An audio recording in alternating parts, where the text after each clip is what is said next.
দেশে নির্বাচিত সরকার না আসা পর্যন্ত শান্তি শৃঙ্খলা রক্ষায় সেনা সদস্যদের ধৈর্যের সাথে দায়িত্ব পালনের নির্দেশ দিয়েছেন বাহিনী প্রধান জেনারেল ওয়াকারুজ্জামান। দুপুরে সাভার সেনানিবাসে ফায়ারিং প্রতিযোগিতায় বিজয়ীদের মাঝে পুরস্কার বিতরণী অনুষ্ঠানে তিনি একথা বলেন।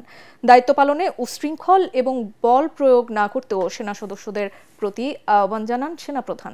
দেশের শান্তি শৃঙ্খলা রক্ষায় সেনাবাহিনী সব সময় তৎপর রয়েছে বলেও জানান জেনারেল ওয়াকারুজ্জামান।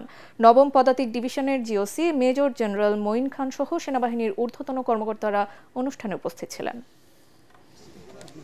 স্কোর 29.66। সৈনিক ইশতিয়াক আহমেদ। দেশ এবং জাতির জন্য আমাদের কাজ করে যেতে হবে যতদিন না আমরা একটা নির্বাচিত সরকার পেয়ে যাই এবং দেশ একটা শান্তি শৃঙ্খলার মধ্যে আসে। আমাদের এই কাজটা করে যেতে হবে, ততদিন পর্যন্ত ধৈর্যের সাথে এই কাজটা করে যেতে হবে। ডিপ্লয়মেন্ট থাকার সময় এই উচ্ছৃঙ্খল কাজগুলো করা যাবে না, এদিকে আমাদের নজর রাখতে হবে কোনো ধরনের উচ্ছৃঙ্খল কাজ যেন না হয়। বল প্রয়োগ করা যাবে না। মাঝে মাঝে এই কাজগুলো করতে যেয়ে কিছু বল প্রয়োগ হয়ে যায়, সেগুলো যথাসম্ভব বল প্রয়োগ করতে গেলেও অত্যন্ত একেবারে প্রপোর্শনেট যেন হয় এবং যত কম বল প্রয়োগের মাধ্যমে কাজগুলো করা যায় ততই ভালো।